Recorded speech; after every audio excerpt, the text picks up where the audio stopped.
क्या वही M factor जो ममता बनर्जी को 15 साल से सत्ता दिला रहा है इस बार उनकी हार की वजह बन सकता है?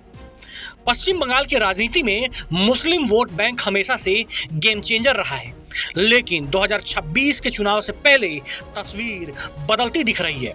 सवाल यह है कि क्या ममता का पूरा फोकस एक ही सामाजिक समीकरण पर टिक गया है और क्या इसी वजह से बाकी वोटर, खास तौर पर हिंदू, ओबीसी और शहरी वर्ग धीरे धीरे उनसे दूर हो रहे हैं? अगर ऐसा है तो क्या बंगाल में पहली बार मुस्लिम किलेबंदी के बावजूद ममता की जमीन खिसक सकती है?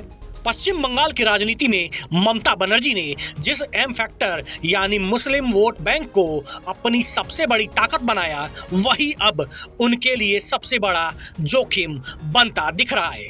पिछले 15 सालों में ममता ने मुस्लिम समाज के बीच अपनी पकड़ मजबूत बनाई, चाहे वो योजनाओं के जरिए हो, राजनीतिक संदेशों के जरिए हो या फिर सामाजिक प्रतिनिधित्व के जरिए। नतीजा ये हुआ कि मुस्लिम बहुल सीटों पर टीएमसी का स्ट्राइक रेट लगातार मजबूत होता गया, लेकिन 2026 के चुनाव में यही रणनीति एक तरफा नजर आने लगी है।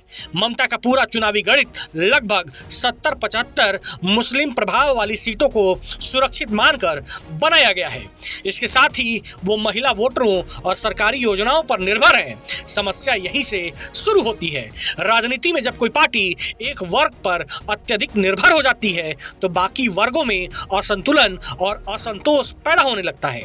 बीजेपी इसी गैप को भुनाने की कोशिश कर रही है। वो लगातार ये नैरेटिव बना रही है कि ममता सरकार तुष्टीकरण की राजनीति कर रही है और हिंदू वोटरों की अनदेखी हो रही है।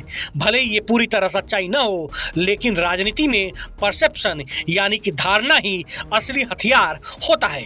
अगर ये धारणा मजबूत हो गई कि सरकार एक तरफा झुकी हुई है तो इसका सीधा असर वोटिंग पैटर्न पर पड़ सकता है। इसके अलावा बंगाल का शहरी और युवा वोटर भी अब पहले जैसा नहीं रहा। रोजगार, उद्योग, इंफ्रास्ट्रक्चर जैसे मुद्दे धीरे धीरे पहचान की राजनीति पर भारी पड़ने लगे हैं।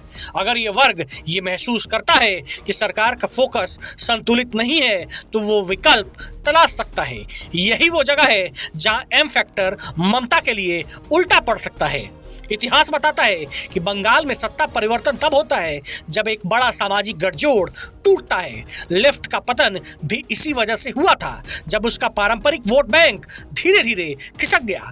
ममता ने वही फॉर्मूला अपनाकर सत्ता हासिल की थी, लेकिन अब उनके सामने वही चुनौती खड़ी हो रही है। हालांकि ये भी सच है कि मुस्लिम वोट बैंक अभी भी मजबूती से टीएमसी के साथ खड़ा है और बीजेपी के खिलाफ गोलबंद है, लेकिन चुनाव सिर्फ एक वर्ग से नहीं जीते जाते। अगर बाकी 60-70% वोटर में असंतोष बढ़ा और वो एक दिशा में शिफ्ट हुआ तो सुरक्षित मानी जा रही सीटों का गणित भी बिगड़ सकता है।